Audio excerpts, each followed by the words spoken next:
Salut tout le monde et bienvenue. Aujourd'hui, je vous emmène avec moi en vacances. Le fait de changer d'air, de casser la routine, ça m'aide toujours à prendre du recul sur mon travail et sur mes objectifs.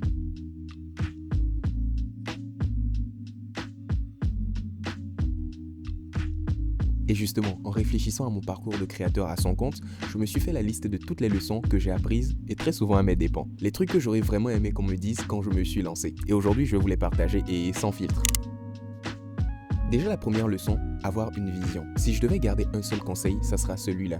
Ayez une vision, un objectif, un rêve. Le plus important, c'est de savoir où vous allez. Au début, cette vision, elle peut être floue. C'est normal, mais vous devez avoir une direction. Et attention, beaucoup de personnes font l'erreur d'en avoir plusieurs. Non, ayez une seule vision claire et limpide. Elle pourra changer avec le temps, être ajustée, mais elle doit être votre étoile du berger. Le truc qui vous guide lorsque vous êtes perdu ou lorsque vous commencez à douter. Une fois que vous avez votre destination, il faut ensuite partir. Et c'est là que vient la deuxième erreur.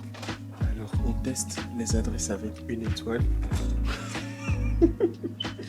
C'est d'attendre d'avoir le meilleur équipement, le site internet parfait, l'équipement adéquat, le logo incroyable. C'est un piège. On sous-estime beaucoup trop ce qu'on peut faire avec ce qu'on a déjà. Mes toutes premières vidéos, je les ai fait avec un vieux smartphone et avec un éclairage qui faisait vraiment pitié. Mais ça suffisait largement. Le plus important, ce n'est pas les outils, mais ce sont vos compétences. Et la bonne nouvelle, c'est qu'aujourd'hui, les meilleures ressources sont gratuites ou presque. Tu veux te filmer? Ton téléphone suffit. Tu veux faire du montage? CapCut, c'est gratuit. Tu veux t'organiser? Il y a Notion. Tu veux créer un visuel? Il y a Canva. Tu veux te former? YouTube est la plus grande école du monde. Et si tu veux l'exemple de quelqu'un qui documente son processus, tu peux toujours t'abonner. Au début, on a souvent beaucoup de temps. Peu de contrats, peu de travail. Et on rêve tous d'être débordés. Mais je vous le promets, ce moment arrivera bien plus vite que vous ne le pensez. En attendant, ce temps que vous avez, c'est de l'or. Et il faut le mettre à profit. Et c'est le moment de développer toutes les compétences dont on vient de parler. Le marketing, la compta, la vente, l'organisation. C'est le carburant qui vous servira quand le moteur commencera à tourner à plein régime. Maintenant, parlons d'un paradoxe. Est-ce qu'il faut être seul ou pas?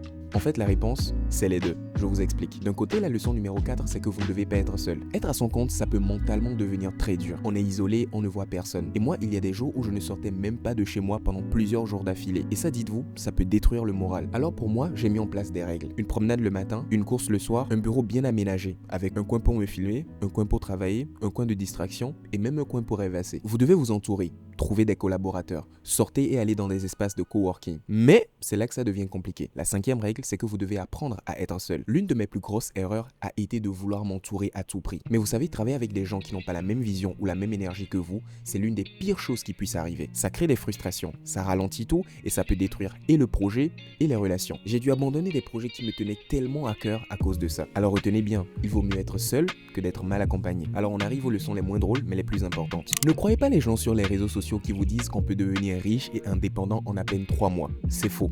L'entrepreneuriat, c'est dur, mais vraiment dur. Et la vérité, c'est que très peu arrivent à en vivre confortablement. Ça demande une discipline de fer et des méthodes très précises. Alors s'il vous plaît, ne faites pas comme moi au début. Ayez toujours un plan B. Par exemple, ne lâchez pas vos études ou votre travail sur un coup de tête. Soyez toujours prêt à rebondir si jamais votre plan actuel ne marche pas. Et d'ailleurs, pour ceux que ça intéresse, je suis en train de travailler sur un projet où je vais partager toutes les connaissances que j'ai pu accumuler pour aider ceux qui se lancent. Alors restez connectés parce que ça arrive très bientôt. Et enfin, il y a la dernière leçon. Il y a ce mythe qui dit que quand on est à son propre compte, on travaille quand on veut.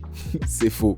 On travaille tout le temps. Et aujourd'hui, par exemple, c'est mon plus gros combat. Pour éviter le burn-out, il faut se fixer des horaires, des limites claires entre la vie professionnelle et la vie personnelle. C'est simplement vital. Et je vous dis ça alors que techniquement, je suis en vacances, pourtant je suis en train de filmer une vidéo pour vous.